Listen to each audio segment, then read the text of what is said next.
usted su Biblia, por favor, y ábrala en un pasaje requete conocido por nosotros, uno de mis capítulos favoritos de la Escritura, capítulo 4 del Evangelio según San Juan. Me fascina el diálogo que tuvo Jesús con la mujer samaritana. Cada vez que lo leo le encuentro no una, ni dos, ni tres, un montón de cosas nuevas. Ese diálogo tiene que ser una inspiración para cada uno de nosotros. Léalo, reléalo, estúdielo, reestúdielo y aplíquelo para que podamos entender esta linda porción de la palabra del Señor. San Juan capítulo 4, hoy vamos a leer los versos 21 al 24, por favor. San Juan 4, versos 21 al 24.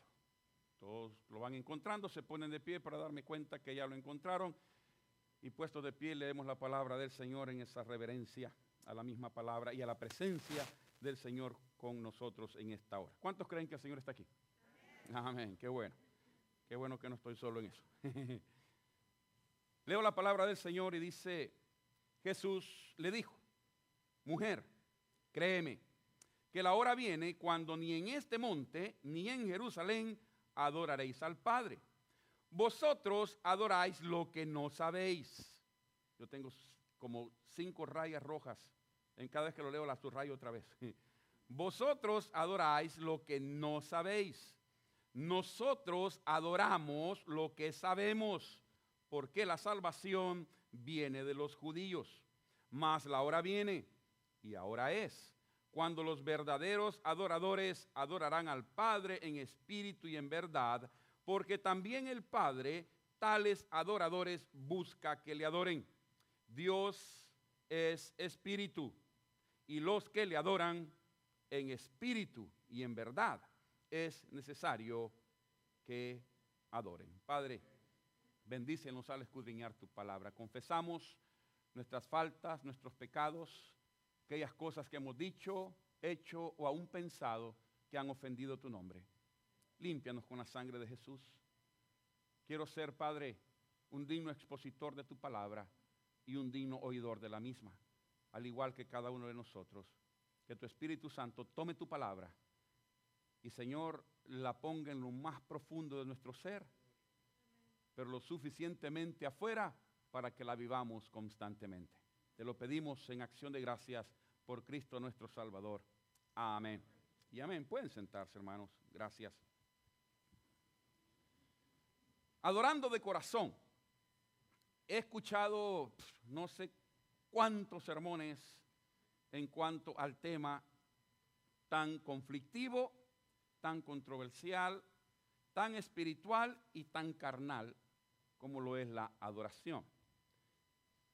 Porque cada uno lo ve o lo experimenta de distintas formas. La adoración no es un concepto. La adoración no es una idea. La adoración incluso no es una acción. La adoración debe de ser un estilo de vida para cada uno de nosotros. No debemos de tener un momento de adoración, sino que debemos de vivir adorando al Señor. No sé si me estoy dando a entender. No es un momento el día domingo en la mañana. No es un momento el miércoles por la noche. No es un momento cuando tenemos algún culto especial. No, mis amados hermanos, la adoración es algo que debe estar en nuestra manera de vivir. Debe de guiar nuestra manera de vivir. Debe de alimentar nuestro diario caminar. Debe de ser un motivo siempre de gratitud y de sujeción al mismo Dios. La adoración está presente en cada momento de nuestra vida y en cada acción que nosotros desarrollamos diariamente. O adoras a Dios o adoras algo más. Jesús se lo dice a la mujer. Ustedes adoran lo que no saben, pero adoran. ¿Me doy a entender, hermanos? Ustedes adoran lo que no entienden, pero adoran. Y el Señor le dice, nosotros adoramos lo que sabemos, lo que conocemos. Más adelante se lo voy a explicar. Nosotros estamos adorando no lo que no podemos discernir, sino que adoramos aquello que se ha convertido en una verdad en nuestra propia vida. Eso es lo que le está diciendo Jesucristo. Ustedes no saben lo que adoran. Hermano, el mundo hoy en día ni sabe lo que adora. Andan adorando por todas partes y adoran cualquier, perdóname la expresión, cualquier tontera. Quizás no tanto, bueno, ya se está dando mucho aquí en los Estados Unidos. Pero hermano, usted se va a la India. En India hay más dioses que gente. Hay más dioses que gente. Cada cosa que se mueve es un dios. La hormiga es un dios. La rana es un dios. El sapo es un dios. La culebra es un dios. El cocodrilo es un dios. La cucaracha es un dios. Y no la cucaracha la que cantan los hermanos mexicanos. ¿No? Todo es Dios. Todo. Felicidades a los mexicanos que nos ganaron ayer.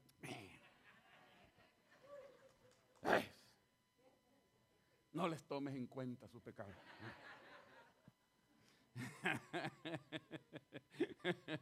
Bueno, vuelvo aquí. Decía pues que la adoración debe de ser algo constante en nosotros. Yo he dicho en otras ocasiones algo muy mío que yo lo creo con todo mi corazón y lo he compartido con ustedes. Les he dicho en otras ocasiones, cualquiera le puede cantar a Dios, pero solo los que conocemos a Dios podemos adorar a Dios. Porque los tigres del norte le cantan a Dios a usted. Cabral, iracundo, no sé cómo se llama, le canta también a Dios. Pero solo nosotros, los que hemos conocido a Jesús como Señor y Salvador, podemos adorar a Dios. Porque una cosa es cantarle a Dios y otra cosa es adorar a Dios. Son dos cosas distintas. Son dos cosas bien distintas. Mucha gente confunde ambas cosas y le voy a comprar más para adelante que eso no es así. Ese ha sido un tema filosófico desde sus principios. San Agustín tenía ese gran problemón. San Agustín decía, Señor, dime qué es necesario, conocerte primero para amarte o amarte primero para conocerte. ¿Qué es más necesario? Le decía San Agustín a Dios. ¿Tengo que conocerte para alabarte o tengo que alabarte para conocerte? ¿Qué es lo primero? ¿Qué es lo más importante? ¿La gallina o el huevo? ¿Verdad? Otra historia. Cuando hablamos de la adoración, tenemos que entender que esto es algo, ¿cómo lo digo, Señor? La adoración es algo íntimo, más íntimo que la intimidad que puedas tener con tu pareja. Es más íntimo, porque la intimidad con tu pareja produce familia. La intimidad con Dios produce vida en tu corazón.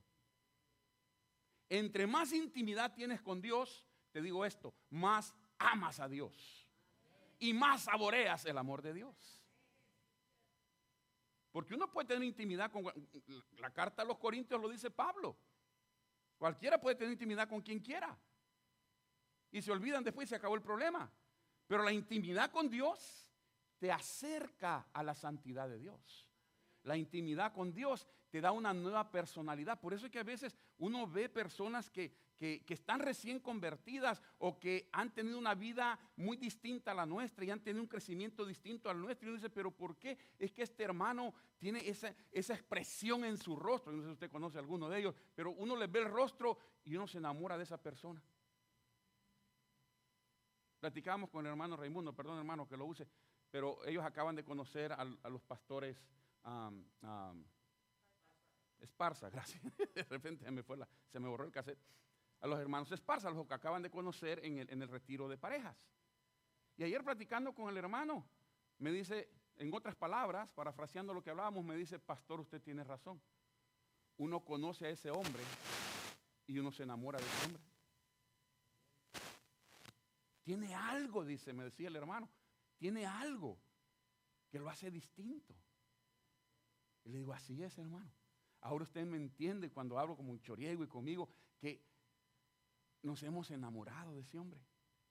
Porque su rostro refleja el amor, la gracia de Jesucristo, la paciencia del Señor. Y yo no digo que otros no lo amemos o que otros no lo tengamos, pero lo pongo él de ejemplo para que podamos entendernos mejor. Uno ve al pastor Colón y uno se enamora del hombre este.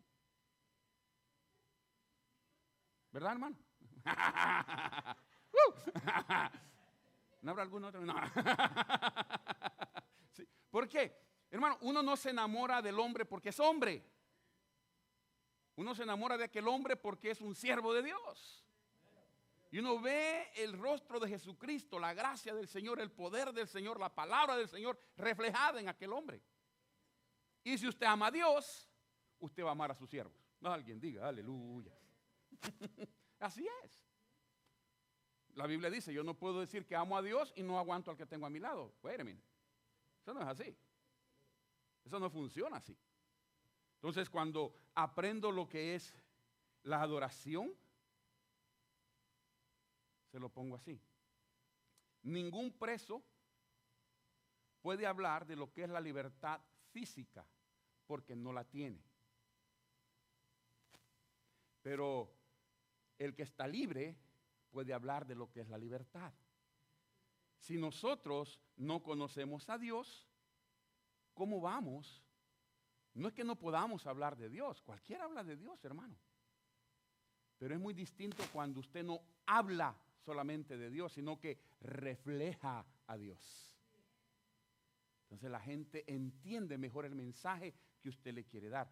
El tema de la adoración, yo no soy ningún experto. Usted sabe que yo ni músico soy, no toco ningún instrumento. Es más, ya les dije que cuando toco la puerta la desafino. O sea, imposible la vida. No soy ningún experto en el tema, pero sí conozco lo que es adorar a Dios. Entiendo en mi perspectiva, en mi vida, cómo debo de adorar a Dios. Y quiero hacer un estudio rapidito al respecto.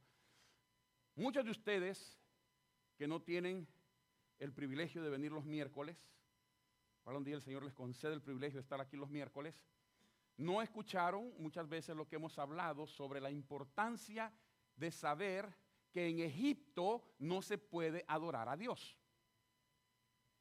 El pueblo de Israel estuvo 430 y pico de años como esclavo en Egipto y en ninguna parte de la Escritura, aparece que durante esos años el pueblo hubiese adorado a Dios. No aparece. No había alabanza para Dios. No había tiempo para alabar a Dios. Eran esclavos. Y el esclavo no piensa por sí mismo, sino que el amo tiene que pensar por él. El amo es quien tiene que decidir las cosas. En esos 400 y pico de años, el pueblo de Israel no adoraba a Dios. Sígame, por favor. Dios llega y le dice a Moisés, vas a ir y te vas a presentar delante del pelón ese, porque estaban pelones, y le vas a decir, así dice Dios, deja ir a mi pueblo para que me adoren en el desierto. Let my people go. ¿Cómo me gusta mi frase en inglés? Es la única que me puedo, pero me gusta. ¿No? Y Moisés llega delante de Faraón y le dice, así dice Dios, deja ir a mi pueblo para que me sirvan, para que me adoren. Hay distintas versiones y las ponen de distintas formas. Unas versiones dicen que me sirvan, otras versiones dicen que me adoren. Y usted conoce la historia, Faraón se rehúsa, hay las plagas, llega el momento antes de las plagas, después de la plaga del granizo, si usted recuerda, Moisés se vuelve a presentar delante de Faraón y le dice, mira, si no dejas ir a mi pueblo, te va a venir otra plaga. Y en esta ocasión van a ser las plagas de las langostas. Y la langosta va a venir y no va a llegar al campo, solamente se va a meter en tu cocina, se va a meter en tu baño, se va a meter en tu recámara, se te va a meter hasta por los oídos. Una de tantas veces que fuimos para Mexicali, estábamos con los hermanos Martínez y nos tocaba dormir ahí en el templo. Qué rico es dormir, hermano. Una cama enorme, todo el suelo. Y nos tocaba dormir ahí. ¿Cree que pudimos dormir usted? Mire, así eran los grillos que habían, los saltamontes, ¿cómo le llaman? Los chapulines, negros, así, ¿se acuerdan? Así, mire. El hermano Reset dijo, no chicos, yo no duermo aquí. Se zafó para otro lado. Pero nosotros ahí tuvimos que dormir. ¿Cuál dormir? Estábamos todo el día porque se le meten a uno por todos lados, por muy grandes que sean. Eso es lo que, por eso entendía mejor la plaga de las langostas. Yo cuando vivimos en esa oportunidad, esa experiencia. Dice, se te van a meter por todos lados y no eran cositas chiquitas, eran langostas grandes. Todavía se dan en aquellos lugares por el desierto.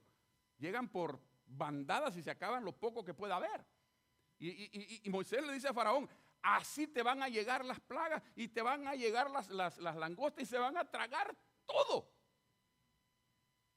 Y Faraón le dice, no. Y Moisés sale, y a mí me llama la atención eso. Y Moisés sale de la presencia. Y en cuanto Moisés sale de la presencia del Faraón, vienen los ancianos de Egipto, los consejeros del rey, del Faraón. Y se acerca. Y si hubieran sido mexicanos, le hubieran dicho, ¿por qué vos tan menso? ¿Por qué no dejas ir a este pueblo? Que se vayan, ya no aguantamos. Ya no tenemos ni qué comer.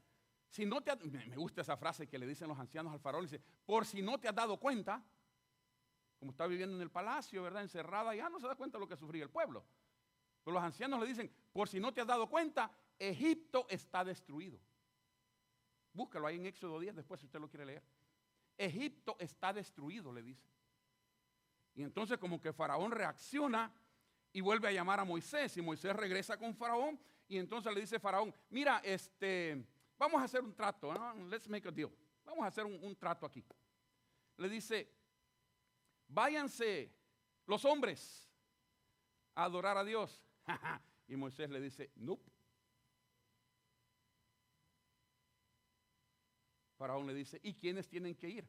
Tenemos que ir, le dice Moisés, los hombres, con nuestras mujeres, con nuestras hijas, con nuestros hijos, con nuestras ovejas, con nuestro ganado, con todo lo que tenemos.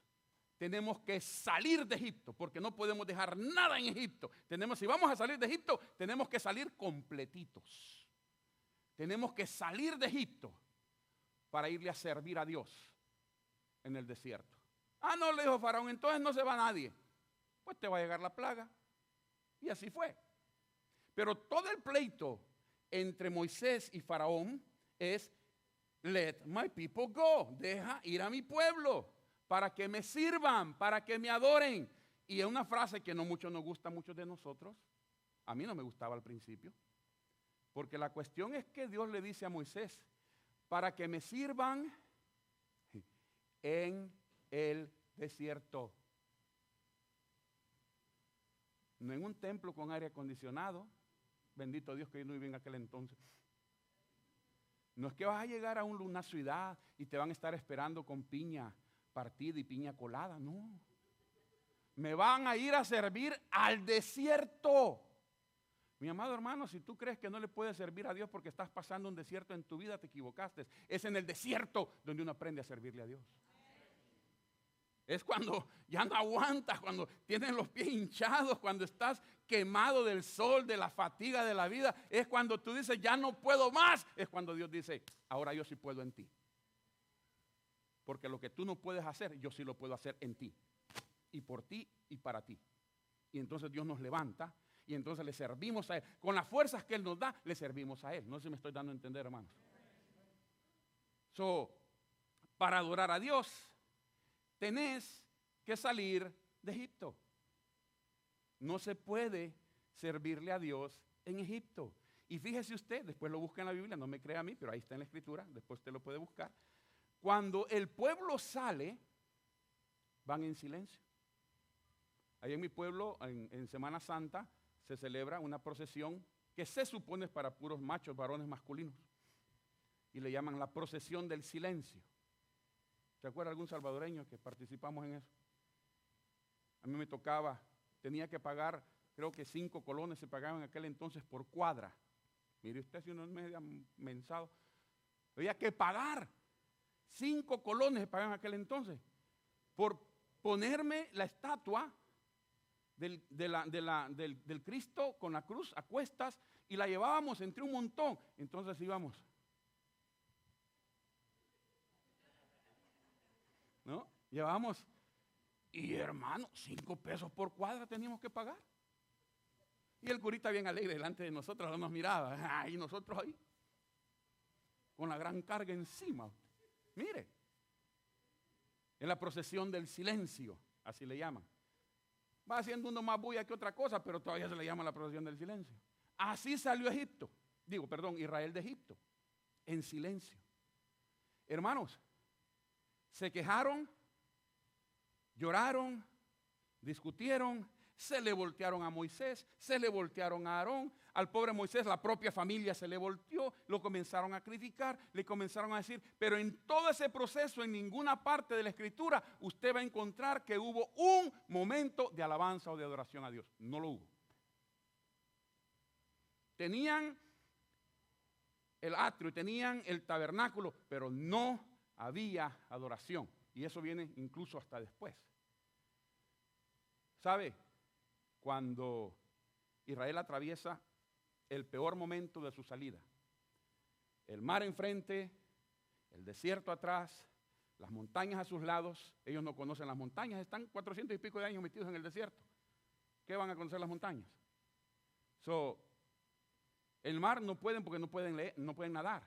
Nadie nadaba en el río. Nadie nadaba en el río Nilo porque era un río sagrado. Solo Faraón. Y la familia de Faraón se podía bañar en ese río. Por eso es que, ¿quién encontró a Moisés? La hija de Faraón. Porque eran los únicos que se podían bañar ahí. Los demás no se bañaban. ¿Le recuerda a alguien eso? Bueno.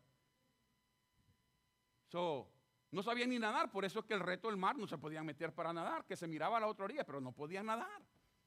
En el peor momento de la salida de Israel, Dios se manifiesta como se ha manifestado en nuestra vida sobrenaturalmente. El estudio que traía el hermano Choriego el viernes nos hacía meditar en eso.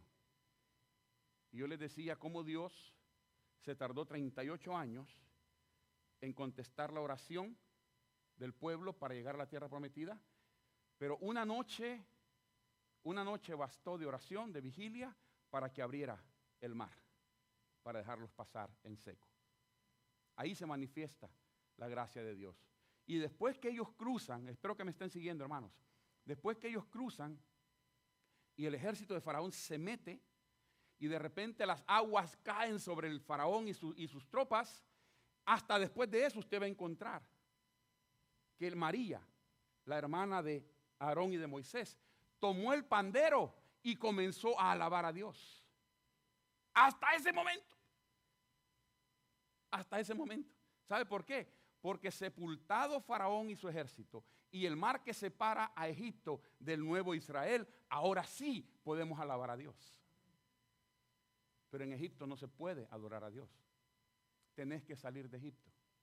Y tenés que poner un mar de distancia entre tu Egipto y tu adoración a Dios. Si me están entendiendo, alguien dígame. Esa es la adoración. Por eso Jesucristo le dice a la mujer, ustedes adoran lo que no saben. No conocen, no entienden. Por eso mucha gente viene a nuestras iglesias y vienen, como yo llegué un día a la iglesia. Y este montón de locos, ¿verdad?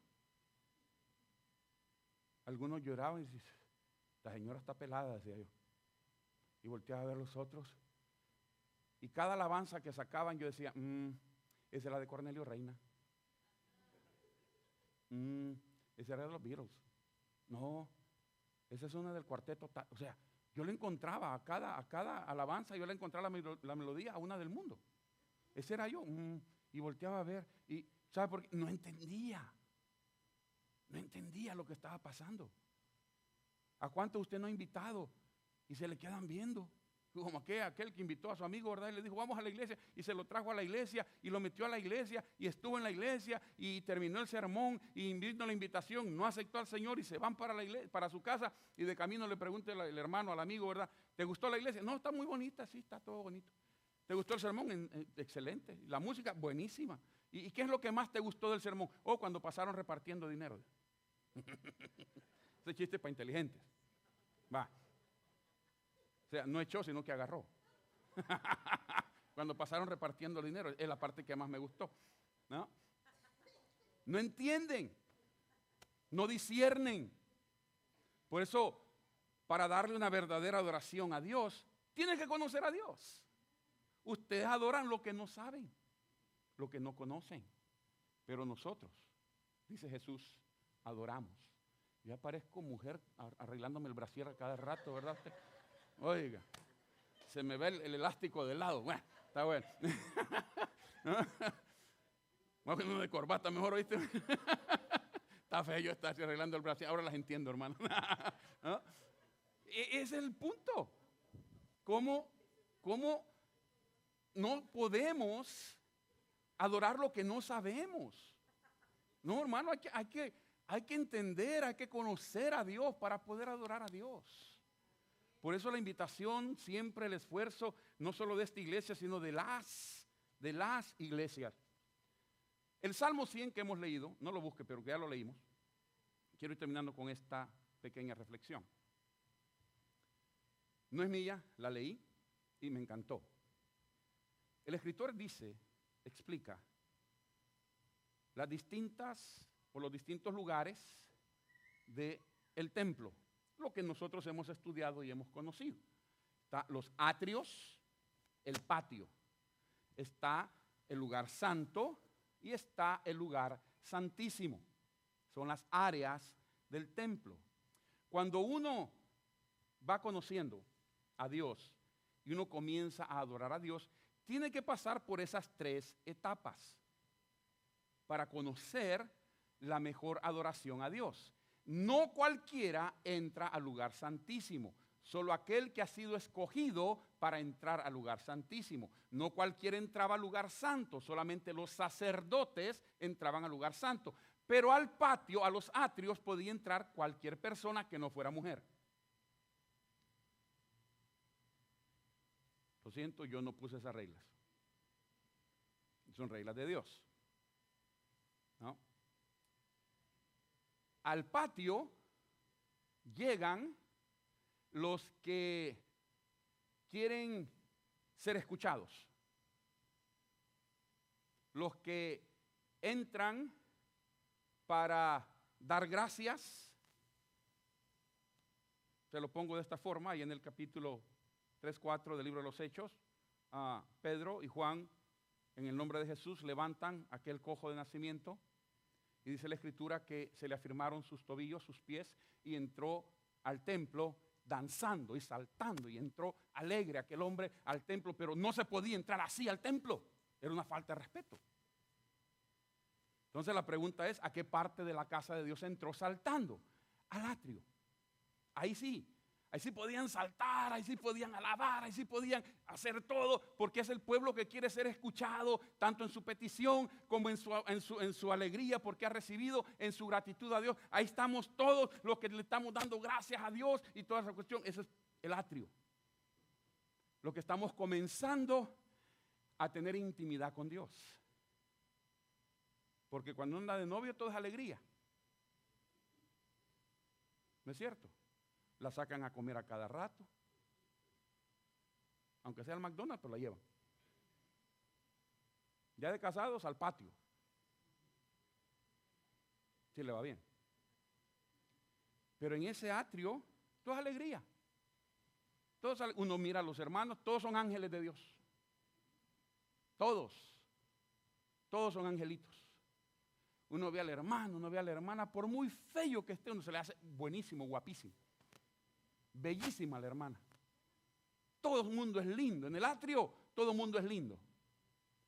Pero ya en la segunda parte, cuando ya entras al lugar santo, ya es aquellos que saben a lo que han llegado. Saben a lo que han llegado. ¿Cómo comenzamos esta mañana? Vine a adorar a Dios. Si usted viene con la intención de adorar a Dios, usted va a llegar al momento de adorar a Dios. Y Dios va a recibir su alabanza. Y Dios va a recibir su gratitud. Y Dios se va a complacer con su corazón, porque ahora usted está entrando a la intimidad con Él, porque usted sabe a lo que ha venido. No sé si me estoy dando a entender, mis amados. Usted sabe que ha venido a la iglesia a adorar a Dios y a recibir palabra de Dios. ¿Usted entiende eso? Esos son los que entramos al lugar santo. Los que no venimos con duda. Los que no venimos a ver quién llegó y quién no llegó. Los que no venimos a ver si la hermana se peinó o no se peinó. Los que venimos no a ver cuánto se recoge de ofrenda o no, a ver si está el pastor o no está. Los que venimos, esté quien esté y no esté quien no esté. Yo sé que en la casa de Dios la presencia de Dios va a estar presente y eso es lo que yo quiero, eso es lo que yo busco, la presencia de Dios. Cuando uno llega sabiendo, entendiendo, discerniendo lo que estoy haciendo, estás en el lugar santo. Tenés intimidad con Dios. Pero viene la otra porción, donde ahora sí, tu adoración es parte de tu diario caminar. Ahora sí, donde decía el hermano Choriego el viernes, cuando me despierto en la mañana y antes de nada, antes de ver a la que tengo al lado mío, y no es tu historia, me dice, Señor, gracias por el día de vida. No sé si lo voy a terminar, pero gracias porque lo estoy comenzando. Tu vida está comenzando a entender y a saber que tu adoración no es un momento en la casa de Dios, sino que es todos los días de tu vida, estés donde estés. Esa es tu adoración a Dios. Ya estás en una intimidad, pero tan cerca con el Señor que ya puedes decir, estoy en el lugar santísimo.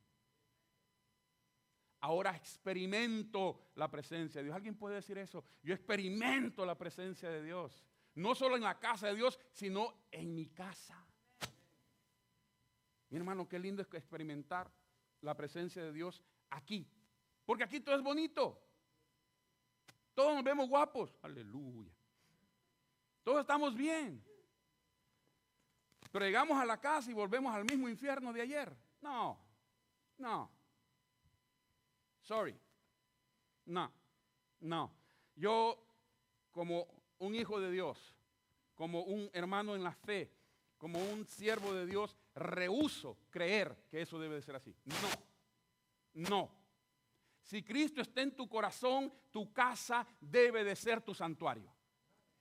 Si tu casa no es tu santuario, no me vengas con papalinas porque es otra historia. Si no tienes paz en tu casa, estás en problemas.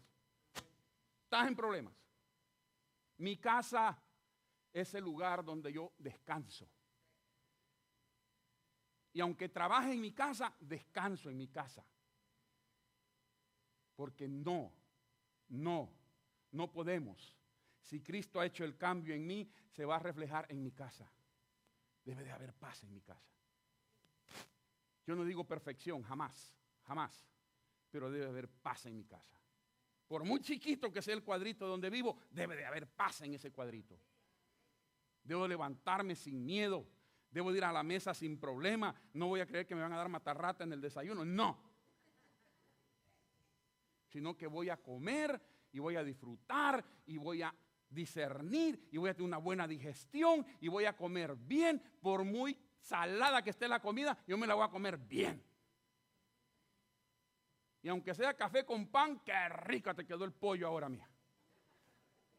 ¿Por qué? Porque hay paz, hermano. Entiéndame, hermano, por favor. Donde hay paz, hay todo.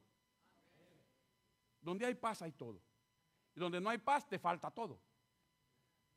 Donde si no hay paz, te falta todo. Es por demás.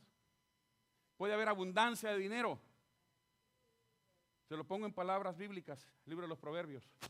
Más vale, dice el sabio Salomón, un plato de lentejas, de frijoles, en la mesa, en la casa donde hay alegría, donde hay gozo, donde hay paz, que tener la mesa llena de carne y de pollo y cuanto usted quiera, donde no me puedo hartar nada porque tengo problemas con la vieja. ¿O no? Sí, hermano. Hay quienes sufrimos calenturas ajenas. Y no comemos porque fulanito está enojado conmigo. Usted trague el otro que no trae problema de él. Sí. Alguien un día de estos viene y me dice, fíjate, pastor, que me dijo fulanita que lo vio allá comiendo en un restaurante. ¿Y qué quiere? ¿Que no me harte? ¿Qué tiene? ¿Me vio pidiendo? No. ¿Me vio robando? No. Entonces, ¿cuál es el problema? Si hubiera sido una buena cristiana, se hubiera acercado y me dice, pastor, ¿ya pagó? Yo le pago, pastor. Uno trata. Bueno. Come on, ¿por qué vamos a estar pasando cosas que no? Hay que saber que mi adoración es mi intimidad con Dios, no con el pastor, no con los diáconos, no con los hermanos, es con Dios. Y la Biblia dice, no lo digo yo, lo dice la palabra, que si tienes intimidad con Dios, agarre la onda, si tienes intimidad con Dios, aún a tus peores enemigos, Dios hará estar en paz contigo. Si tienes intimidad con Dios. Porque entonces la gracia de Dios se refleja en tu vida. Si no hay intimidad con Dios, todavía estás en Egipto. Y no vas a entender muchas de estas cosas que estamos hablando, porque estás entendiendo el lenguaje de Egipto. No entiendes el lenguaje de los libres, porque estás preso. No lo digo yo, lo dice la Escritura. Todos hemos sido presos de nuestros pecados. Todos. La Biblia dice, por cuanto todos pecaron, todos están destituidos de la gracia de Dios. Más, bendito sea el Señor, más Dios muestra su amor para con nosotros, en que siendo aún pecadores, Cristo murió por nosotros. Esa es la diferencia. Cuando uno recibe esa gracia de Dios y entonces aprendes a tener intimidad con Dios a través de Jesucristo, tu vida va a cambiar. Y no le estoy hablando a los que nos visitan, le estoy hablando a la iglesia. A los que ya nos creemos santurrones. A los que creemos tener la llenura del Espíritu Santo. A nosotros nos estoy hablando, comenzando conmigo. No me vengas a hablar de tu vida de cristiandad si no tienes intimidad con Dios. Y la intimidad con Dios no es el domingo en la mañana, es todos los días. Es cada minuto de tu vida. Debe de haber intimidad. Aunque le estés regando, pero cuando tienes intimidad con Dios, en cuanto la riegas, el Espíritu Santo de Dios te redarguye. Si estás obrando mal, llévese este tip, si usted quiere. Si estás obrando mal y te vale un cacahuate y no te importa y no sientes nada por muy mal que estés viviendo, te es necesario nacer de nuevo.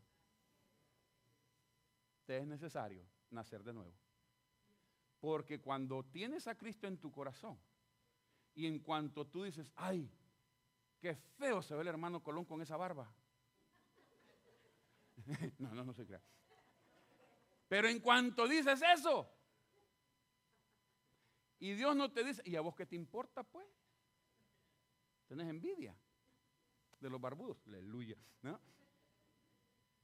Si tenés envidia, entonces, y uno, ay, ¿para qué dije eso? ¿Para qué le dije eso al hermano? Híjole, qué. Gloria a Dios, porque el Espíritu te está redarguyendo. Y uno se siente mal. Hermano, hay veces que uno no puede ni dormir porque le dije algo al hermano, le dije algo a la hermana que no tenía que habérselo dicho. Pero, y el Espíritu, y gloria a Dios por eso, hermano, porque el Señor te está redarguyendo. Y no te va a dejar en paz hasta que no te levantes y de rodillas le digas, Padre, perdóname, y puesto en tus pies busques a aquella persona y le digas, hermano, hermana, discúlpeme. Porque perdón se le pide a Dios. Disculpas se le piden a los hermanos. Porque yo por más que quiera no te puedo perdonar. Ese es un don de Dios. Pero sí nos podemos disculpar el uno al otro. ¿Me doy a entender, hermanos? El perdón no viene ni del sacerdote, ni del pastor, ni de los diáconos, ni de ninguna iglesia. El perdón desciende de la cruz del Calvario. Y quien murió en la cruz del Calvario se llama Jesucristo. Si Él te perdona, Él mismo dijo, si el Hijo os libertare, seréis verdaderamente libres. Y Él es quien intercede, para que entonces tu confesión de pecados pueda ser oída por el Padre, respondida a través de su Espíritu Santo, y la sangre de Cristo nos limpia de todo pecado. Cierra sus ojos un momento, por favor. Gloria al Señor. Se lo va a dar, déselo a Él, porque no me lo está dando a mí. Es para Él. Para Él toda la gloria, para Él toda la gloria. Padre, gracias, Señor amado, por este lindo tiempo. Reconocemos tu presencia con nosotros. Agradecemos tu presencia con nosotros. Purifícanos, Señor, de tal forma que tu palabra nos inspire, nos ayude a buscarte, a amarte, a servirte, Señor, aún en nuestras debilidades, aún con nuestros problemas, aún con nuestras imperfecciones. Pero ayúdanos a poderte buscar, a poderte servir. Pero en este momento, cuando tu pueblo nos unimos en un sentir, es para suplicarte por este hermano, por esta hermana, por este amigo, por esta amiga, que pueda estar en medio de nosotros, que aún no ha confesado a Jesús como su Señor y su Salvador. Por ellos intercedemos, como iglesia, como ministerio en esta hora, pidiéndote, Padre, en el nombre de Jesús, tu Espíritu Santo, toque corazones, muevas vidas, y la sangre de Cristo, una vez más, pueda limpiar pecados, pueda levantar al pecador. Mientras la iglesia se mantiene en oración, no queremos terminar este pequeño servicio sin antes decirle a usted que pueda estar en medio de nosotros la verdad más grande que podamos compartirle, y es que Cristo te ama. Así como estás, así como eres, Cristo te ama. Él desea cambiar tu vida, pero no a la manera de nosotros, sino a su manera. Porque si alguien conoce tu necesidad, si alguien conoce tu vida, ese es Dios, ese es Jesús. Quizás usted no conoce a Jesús, pero Jesús sí le conoce a usted. Por eso nuestra invitación en esta hora, para que abra su corazón e invite a Jesús a venir a ser el Señor y el Salvador de tu vida y de tu alma. Si nunca lo has hecho, ahí donde estás, con los ojos cerrados y tu mente puesta en el Señor, dile: Jesús, yo abro mi corazón, te recibo en esta hora como mi Señor, como mi Salvador. Gracias porque con tu sangre preciosa hoy me limpia de todo pecado y me das la promesa de una vida eterna. Por creer en ti, por confesarte a ti como mi Señor y mi Salvador. Gracias, Padre, porque enviaste a Jesús a morir en mi lugar. Gracias porque hoy el milagro de la salvación se da en mi propio corazón. ¿Habrá alguien con nosotros que dijo esa frase conmigo? Si repetiste esa frase conmigo, ¿por qué no levantas tu mano ahí donde estás? Para darle gracias a Dios. No le queremos avergonzar a nadie, queremos darle gracias a Dios si dijiste esa frase conmigo y has abierto tu corazón a la presencia de Dios. No es cambio de iglesia, no es cambio de religión, esto es darle tu corazón a Cristo Jesús y dejar que de ahora en adelante Él te ayude a vivir una mejor vida de la que hasta hoy has vivido. ¿Habrá alguien con nosotros? Levanta tu mano, permítenos orar contigo y por ti, sin avergonzar a nadie, solamente darle gracias y honra y gloria a Dios por tu decisión. ¿Habrá alguien que dijo esa frase con nosotros? ¿Habrá una persona en medio nuestro? Padre, qué bueno eres al podernos permitir no solo escudriñar y oír tu palabra, sino que nos brindas la oportunidad de vivirla. Que cada uno de nosotros salga de esta tu casa, pero que podamos continuar en tu presencia, reconociendo los retos que tenemos por delante y afrontándolos en el nombre de tu Hijo Jesucristo. Bendice a tu pueblo, te lo pido por Cristo nuestro Señor y Salvador. Amén y amén.